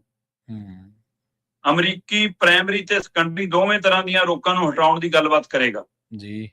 ਅਮਰੀਕਾ 30 ਦਿਨਾਂ ਦੇ ਅੰਦਰ ਅੰਦਰ ਈਰਾਨ ਦੇ ਆਯਾਤ ਦੇ ਬਦਲੇ ਫੌਜੀ ਗੈਜਟ ਘੱਟ ਕਰੇਗਾ। ਈਰਾਨ ਪਰਮਾਣੂ ਹਥਿਆਰ ਨਹੀਂ ਬਣਾਉਣ ਦੇ ਆਪਣੇ ਕਮਿਟਮੈਂਟ ਦੁਹਰਾਏਗਾ। 60% ਯੂਰੇਨੀਅਮ ਦੇ ਮੁੱਦੇ ਦੇ ਉੱਤੇ ਅੱਗੇ ਗੱਲਬਾਤ ਹੋਵੇਗੀ ਜੀ। 60 ਦਿਨਾਂ ਦੀ ਰੂਟੀਨ ਗੱਲਬਾਤ ਹੋਵੇਗੀ, ਜਿਹਦੇ ਵਿੱਚ ਪਰਮਾਣੂ ਪ੍ਰੋਗਰਾਮ ਨੂੰ ਲੈ ਕੇ ਉਹਦੀਆਂ ਰੋਕ, ਮੁੜ ਨਿਰਮਾਣ, ਇਹਨਾਂ ਸਾਰੇ ਮਸਲਿਆਂ ਤੇ ਸਮਝੌਤੇ ਦੇ ਤਹਿਤ ਗੱਲ ਕਰਦੇ ਆਂ, ਫੈਸਲਾ ਲਵਾਂਗੇ। ਮਤਲਬ ਜਿਹੜਾ ਪਰਮਾਣੂ ਵਾਲਾ ਵਿਵਾਦਿਤ ਮਾਮਲਾ ਉਹ 60 ਦਿਨਾਂ ਲਈ ਅੱਗੇ ਫੈਸਲਾ ਹੋਣਾ ਉਹਦਾ। ਠੀਕ ਹੈ ਜੀ। ਤੇ ਬਾਕੀ ਸਾਰੇ ਗੱਲਾਂ ਉਹ ਨੇ ਜਿਹੜੀਆਂ ਈਰਾਨ ਕਹਿੰਦਾ ਸੀ ਉਹੀ ਹੋਈਆਂ ਨੇ। ਫਿਰ ਕੀ ਖੱਟ ਕੇ ਮੁੜੇ। ਸਹੀ ਹੈ ਹੈਨਾ, ਬਿਲਕੁਲ ਕੀ ਖੱਟਿਆ ਮੈਂ ਤੇਰੀ ਹੀਰ ਬਣ ਕੇ। ਮੈਂ ਹਿਸਾਬ ਲਾ ਲਓ ਕਿ ਟਰੰਪ ਜੀ ਦਿਓ ਜਵਾਬ ਆਪਣੇ ਮੁਲਕ ਨੂੰ ਜਾ ਕੇ ਜੀ ਕਿ ਦੁਨੀਆ ਭਰ ਨੂੰ ਵਕਤ ਵੀ ਪਾਇਆ, ਹੁਣ ਤੁਸੀਂ ਕਹਿ ਰਹੇ ਹੋ ਹੁਣ ਤੇਲ ਦੇ ਜਹਾਜ਼ ਆਮ ਵਾਂਗ ਲੰਘਣ ਲੱਗ ਜਾਣਗੇ, ਸਾਰਾ ਕੁਝ ਸਮਝੋ, ਪਹਿਲਾਂ ਆਮ ਹੀ ਸੀ, ਕਿਉਂ ਪੰਗਾ ਲੈਣ ਗਏ ਸੀ? ਜੀ ਸਹੀ ਹੈ। ਇਹ ਸੋਚਣ ਦੀ ਲੋੜ ਹੈ। ਜਦੋਂ ਸ਼ੁਰੂਆਤ ਕੀਤੀ ਸੀ ਤੇ ਸ਼ਰਤਾਂ ਵੀ ਫਿਰ ਅਗਲੇ ਦੀਆਂ ਮੰਨ ਕੇ ਮੁੜੇ ਤੇ ਉਸ ਹਿਸਾਬ ਨਾਲ ਤੇ ਫਿਰ ਤਾਂ ਤੁਹਾਨੂੰ ਸਵਾਲ ਤਾਂ ਹੋਣਗੇ, ਪਰ ਜਿਵੇਂ ਮੋਦੀ ਸਾਹਿਬ ਦੇ ਭਗਤ ਨੇ ਉਵੇਂ ਟਰੰਪ ਦੇ ਵੀ ਭਗਤ ਬਹੁਤ ਨੇ, ਉਹ ਮੰਨਦੇ ਥੋੜੋ ਆ, ਉਹ ਕੋਈ ਗੱਲਾਂ ਜਿਹੜੀਆਂ ਨੇ ਟਰੰਪ ਦੇ ਉਲਟ ਜਾਂਦੀਆਂ ਨੇ, ਉੱਥੇ ਉਹਨਾਂ ਦਾ ਪੈਮਾਨਾ ਵੀ ਉਲਟ ਜਾਂਦਾ ਜੀ। ਸ਼ਰਮਾ ਜੀ, ਇਹਨਾਂ ਖਾਸ ਖਬਰਾਂ ਤੇ ਖਾਸ ਜਾਣਕਾਰੀਆਂ ਦੇ ਲਈ ਤੁਹਾਡਾ ਬਹੁਤ ਧੰਨਵਾਦ ਜੀ। ਸਤਿ ਸ਼੍ਰੀ ਅਕਾਲ ਜੀ। ਪ੍ਰੋਗਰਾਮ ਖਬਰ ਤੇ ਨਜ਼ਰ ਨੂੰ ਇੱਥੇ ਹੀ ਸਮਾਪਤ ਕਰਾਂਗੇ, ਸਮਾਂ ਇਜਾਜ਼ਤ ਨਹੀਂ ਦਿੰਦਾ। ਤੁਹਾਡਾ ਸਾਰਿਆਂ ਦਾ ਬਹੁਤ ਧੰਨਵਾਦ, ਸਤਿ ਸ਼੍ਰੀ ਅਕਾਲ।